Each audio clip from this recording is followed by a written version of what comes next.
உலகம் போற்றும் கணித மேதை ராமானுஜர் ஒருமுறை கூறினார், இறைவனின் சிந்தனையில் வெளிப்படாத எந்த ஒரு சமன்பாடும் எனக்கு அர்த்தமற்றது.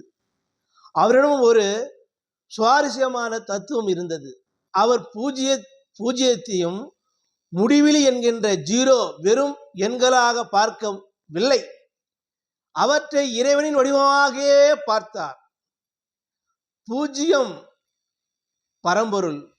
பூஜ்யம் என்பது ஒன்றும் இல்லாதது அல்ல, அது நிர்வாணமான நிலை.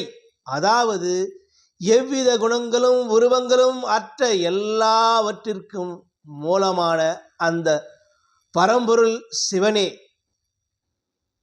முடிவிலி என்கின்ற ஜீரோ படைப்பின் வெளிப்பாடு. இந்த உலகத்தில் உள்ள எண்ணற்ற உயிர்கள், கோள்கள், அண்ட சராசரங்கள் அனைத்தும் அந்த ஒரு பூஜ்யத்திலிருந்து தோன்றியவை. அதன் விரிவே முடிவிலி. சைபர் என்னும் அந்த பரம்பொருள்தான் தன்னையும் பலமாக பெற்றுக்கொண்டு இந்த முடிவிலி என்கின்ற ஜீரோ என்னும் பிரபஞ்சம் விரிந்து நிற்கிறது. பூஜ்ஜியம் முடிவிலிருந்து வெவ்வேறல்ல, இரண்டும் ஒன்றோடு ஒன்று பின்னி பிணைந்தவை. நம்மை நாம்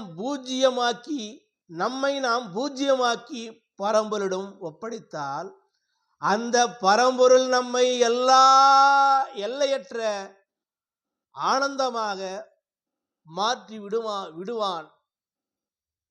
அந்த பரம்பொருள் நம்மை எல்லையற்ற ஆனந்தமாக மாற்றிவிடுவான் என்பதை ராமானுஜர் காட்டிய கணித ஆன்மீகம். கணிதத்தின் வழியே இறைவனை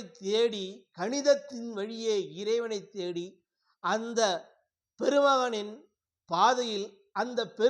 பாதையில் நாமும் சிந்திப்போம்.